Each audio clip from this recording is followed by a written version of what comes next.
పాట విన్నప్పుడు ఎట్లా అనిపించింది తమ పాట పెళ్లి పాట? పెళ్లి పాట నాకు చాలా ఫేవరెట్ సాంగ్, అది వైరల్ అవుతుంది అనుకున్నాము, కాకపోతే అనుకున్న దానికంటే ఎక్కువ అయింది. చాలా మంచి పాట. ఇప్పుడు పెళ్లిళ్ళల్లో ఇప్పుడు సీజన్లో అంతా అదే వాడుతున్నారు, అదే పాట వాడుతారు. చాలా మంచి పాట. సురేష్ బబ్లీ కొట్టిండు, మన సురేష్ బబ్లీ. అయ్యో నాకు ఎరకా పిల్లగాడు సురేష్ బబ్లీ మస్తు సినిమాలు చేసిండు. రీసెంట్గా #90s అనేది చేసిండు. దీనికి ఒకటే పాట కొట్టిండు కానీ మస్తు కొట్టిండు. ఆ పాట మాత్రం మస్తు వైరల్ అయింది. ఎంటకున్న పాటలన్నీ ఇట్లా బాగున్నాయి తమ్మి. అన్ని పాటలు ఒకటే ఆఖరికి ఒక పాట ఉరికినట్టు ఉన్నది చూడు, అది మంచిగా ఉన్నది. మంచి పాట. గోరెటెంకన్న సార్ తోటి ఇట్లా రాపించారు పాట. గోరెటెంకన్న గారు పాడింది రామ్ మిర్యాల, కాలం సూపుల గాలంతో అని మంచి పాట. లిరిక్స్ కూడా చాలా బాగుంటది. పాటలు అన్ని మ్యూజిక్ అరుణ్ చిల్వేర్ రాసిండంటే ఎత్తడే ఉంటది. అరుణ్ చిల్వేర్ అని మ్యూజిక్ డైరెక్టర్, మంచిగా కొట్టిండు. పిల్లగాడు మొదలు ఏమైనా చేసిండా మరి? ఒక పాటకి కంపోజ్ చేసాడు. అంటే ఇది ఫుల్ ఆల్బమ్ ఇదే ఫస్ట్ సినిమా, కాకపోతే ఒకే ఒక లోకం అని ఒకటి మంచి పాపులర్ అయింది, బాగా హిట్ సాంగ్. అది 30 million వ్యూస్ ఉంటాయి ఆ సాంగ్కి.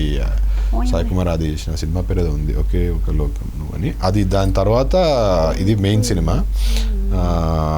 5 పాటలు కొట్టిండు. ఒకటి సురేష్ బబ్లీ కొట్టిండు, 5 పాటలు అరుణ్ కొట్టిండు, మంచిగా కొట్టిండు. ఈ సినిమాలు కూడా ఇట్లా మీరు ఇద్దరు పిల్లలుకోలే ఇట్లనే ఉంటుందా?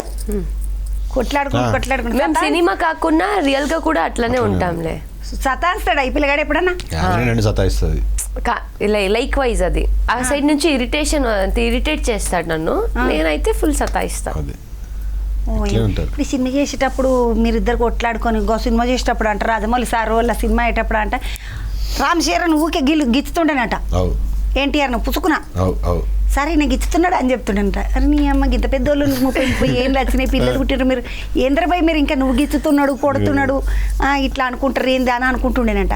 అట్లా మీ సినిమాలో ఇట్లా ఎప్పుడైనా పోయి మీరు డైరెక్టర్ సార్కి చెప్పిర్రు ఈయన సతాన్స్తున్నాడు సార్, ఈమె సతాన్స్తున్నది సార్ అనుకుంటా చెప్పినా? ఎప్పుడైనా డైరెక్టర్ కి చెప్పలేదు కానీ లేదా అంటే మేమే మాట్లాడాను నీతో, నువ్వు ఇరిటేట్ చేస్తావు నన్ను అలా ఇలా, అదైతే చేసాం కానీ డైరెక్టర్ కి వెళ్ళి చెప్పలేదు. అంతే పెద్దవాళ్ళలాగా బిహేవ్ చేసాం. శికాయతులు ఎప్పుడు మరో చెప్తే నేను పోయి డైరెక్టర్ కి చెప్పాలి, నేను ఆమె కదా నన్ను టార్చర్ పెట్టే సినిమా. అందుకే రియల్ లైఫ్ లో నేను టార్చర్ పెడతానని వీడు చెప్పేవాళ్ళు. ఏమని ఇప్పుడు ఈ పిల్ల షోను బాగా చేస్తుంది తమ్మి. సినిమాలో చేసేటప్పుడు ఎట్లా అనిపించింది? మొదల పిల్ల 2-3 సినిమాలు చేసింది, ఆ సినిమాలో అయితే ఇట్లా ఒకటి ఇట్లా తింటది చూడు, అట్లా చూసిన నేను. మా పోరలు బుడ్డరీలో చూపించిండ్రు, ఇట్లా తింటున్నది ముఖమంతా ఇటు అంతా రక్తం. నిజంగా కూడా అట్లా తింటది,